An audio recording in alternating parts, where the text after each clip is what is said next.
So, 1 year ko na dito sa YouTube channel. Marami na akong na-receive or nagsasabi sa akin na Ate Laarmy or Miss Laarmy. Gusto ko mag-try mag-vlog pero hindi ko alam kung anong content na gagawin ko. Nahihiya ako. Parang wala akong confidence humarap sa camera, magsalita sa camera. Iisa lang lagi yung sinasabi ko sa kanila or ina-advise ko sa kanila. At for today's vlog, i-share ko yun sa inyo. So, keep on watching! Hi! It's Laarmy! Welcome back to my channel.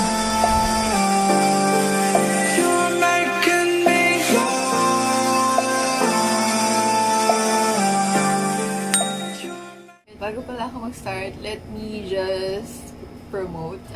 Quick lang, I promise. Quick lang. You know guys, some of you maybe know na meron akong merch. I have a small business. And one of the items I'm selling is this cup.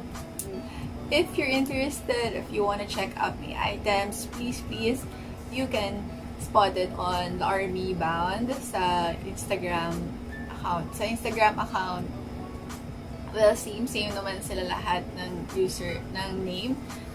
Laarmy Bound sa Instagram at Facebook page ko rin. Or if you know my personal account, you can message me.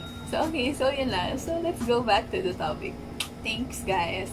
So, let's start dun sa Miss Laarmy, Ate Laarmy. Gusto ko mag-try mag-vlog, pero nahihiya ako. I think for me, yung vlogging, hindi naman siya umiikot lang sa isang content. Ang dami pwedeng i-content ng depende sa personality mo. Later, share ko rin kung ano yung pwede mong i-content. Ayan, bigyan din kita ng ideas. Or kung nahihiya ka pa or nahihiya ka talaga na humarap sa camera or magsalita sa camera at maraming makakita nito, try mong mag-vlog ng hindi nakikita yung face mo. Meron talagang ganon. At hindi nakikita yung face nila, tapos nilalagyan na lang ng caption sa ibaba. Oo nga. Sa baba ata. Nilagyan nila ang caption sa baba. Nakita ko yung ganong kind of vlog una sa mga Koreans.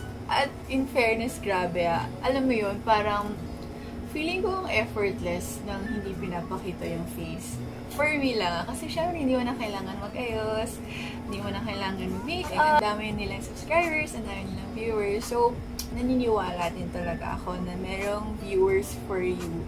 May mga tao din talagang siguro ganun yung peg ng gusto nilang panoorin, yung nagbabasa lang ng captions, or subtitle. So, that's one na pwede mo talagang gawin. Huwag mo muna ipakita or huwag mo ipakita yung face mo if you're not comfortable pa to show it. Caption muna ikaw. Tapos, hindi mo naman din kailangan i-share yung tungkol sa'yo. Hanap ka ng content or ng topic na comfortable kang i-share, gawin. Ano ba? Ako, na-realize ko na habang pa-public ako eto kahit may YouTube channel ako, I make it sure na meron pa rin siyang boundaries sa life ko at sa life na share ko sa inyo. Gets ba? Yun. Hindi naman porket nagvo-vlog kayo, kailangan nyo na i-share yung buong buhay nyo. Pili lang kayo ng comfortable kayong i-share sa public at yung tipong mag-e-enjoy din kayong gawin. At kung nahihiya ka naman na magsalita in front of the camera, well talaga, totoo naman, ang hirap naman din talaga magsalita in front of the camera. Yung last year na first vlog ko, nahihirapan talaga ako. Kahit yung tumingin pa nga lang sa camera habang nagsasalita. Saan ba tingin?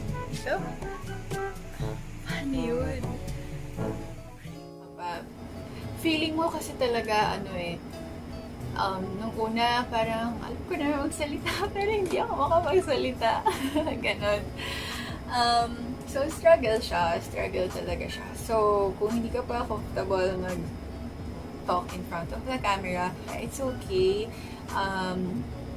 Pwede ka naman maglagay ng captions, dun ka na lang bumawi para mas ma-explain mo ng maigi yung ginagawa mo. At ito pa pala, dati,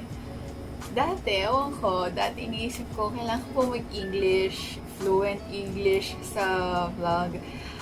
Alam ko talaga dati, nag-try pa ako mag-English sa vlog. Kasi ganun yung una ko napapanood.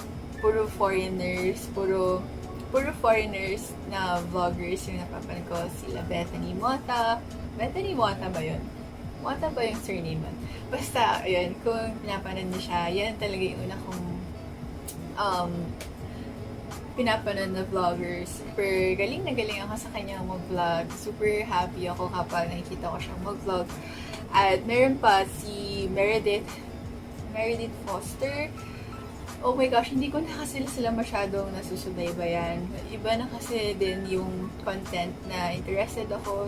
Tapos, sino pa ba? Si Chelsea. Yes, Chelsea nasubaybayan ko. Super love ko rin yung vlog niya. Lalo na ngayon, siya naman yung hanggang ngayon pinapanood ko pa rin. Lalo na nung hindi na siya naging beauty channel. Naging more on she talks about her faith and I love it. Si Mama Ann Clots, nakasakit yung Mama Ann Clots. Si Miss Ann Clots, yan. Tingin ko, dati ko pa talaga siyang pinapanood. Siya talaga yung Filipina vlogger na pinapanood ko. So yun, most of the vloggers talaga pinapanood ko English. So, nagtry ako. Hindi ko ina-erase yun dito sa YouTube channel ko. Oh my gosh, baka bistahin nyo mamaya. Pero okay lang, sige lang. Kahit nahihiya ako sa first vlog ever ko dito sa YouTube. Tapos English pa ako. Nakahiya. Pero ayokong erase it. Kasi gusto ko once na binisit ko yung YouTube channel ko, gusto ko makikita ko kung saan ako nagsimula. Kahit nakakahiya. Kasi dun talaga, wala lang. Parang ayoko, part yun na naging journey ko dito sa YouTube channel. So parang ayoko talaga siyang i-delete. Pwede ko pala siyang i-private, no? Pero hindi ko rin siya pina-private kasi gusto ko, once nakita ng tao yun, gusto ko malaman nila na hindi ako galing sa, wow, ang galing na ito mag-vlog. Parang, wow, ang galing na agad ng edit, ang ganda agad ng quality ng camera niya. So, yes, when it comes sa pagsasalita mo sa vlog mo, for me, hindi mo naman kailangan mag-fluent English. Kung comfortable ka mag-fluent English, go lang. Pero kung hindi naman, at parang hindi mo naman ma-express yung sarili mo, or hindi mo naman ma-explain, kung hindi mo naman ma-explain ng mabuti yung ginagawa mo or na dapat mo i-explain sa viewers mo, I guess, dun ka na lang mag-stick sa language na comfortable kang gamitin. Pero totoo, meron naman ding advantage yung pag-speak mo fluent English kung gusto mo. Kasi maraming mga viewers na hindi naman kakaintindi ng Tagalog. So, advantage din kung fluent English ka mag-speak sa vlog mo. Pero, pwede mo nang gawa ng paraan yun. Pwede mo naman lagyan ng caption. Yun. Bawi ka na lang sa caption or sa subtitle. Hindi ko naman ito na-receive at all. Pero, naisip ko lang din i-add. Baka kasi mamaya may viewer ako na ganito pala yung naiisip niya. Gusto ko mag-try mag-vlog pero I don't have the right equipment to do it. I tell you na hindi mo naman kailangan agad ng right equipment. Diba ako dati, nag-start talaga ako ng phone lang. Actually ngayon, Android phone pa rin yung gamit ko. At dati wala akong ring light.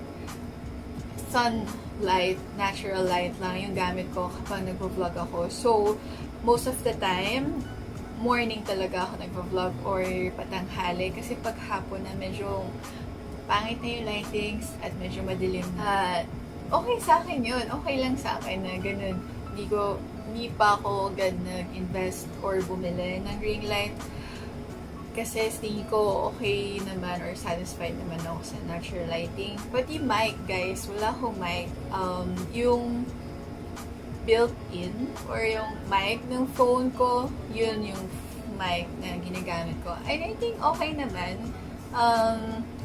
Clear naman siya, diba? Hindi, clear naman. Tapos, pag ni-edit ko naman, kung mahina, nilalakasan ko na lang. So, yun. Nagka-ring light lang ako last year, December yun. Alam ko. Kasi yung interview sa akin, applyan nila gabi yun. So, kailangan ko ng ilaw. So, yan. Sabi ko, siguro ito na talaga yung time para bumili ako ng ring light. So, ayan. Bumili na ako ng ring light. So, ayan, may ring light na tayo. So, ayun. So, yun. Hindi mo naman kailangan bumili lahat agad ng equipment. Pero kung meron ka naman budget, okay din naman yun. Yun kasi, yun guys, best example din na hindi ko pa alam kung ano i-share ko or kung anong gusto kong i-share. Basta gusto ko lang mag-try mag-vlog. So, yun, kuha lang ako ng camera, tapos, binivideohan ko yung ginagawa ko, ganyan. You've been sending flowers to me.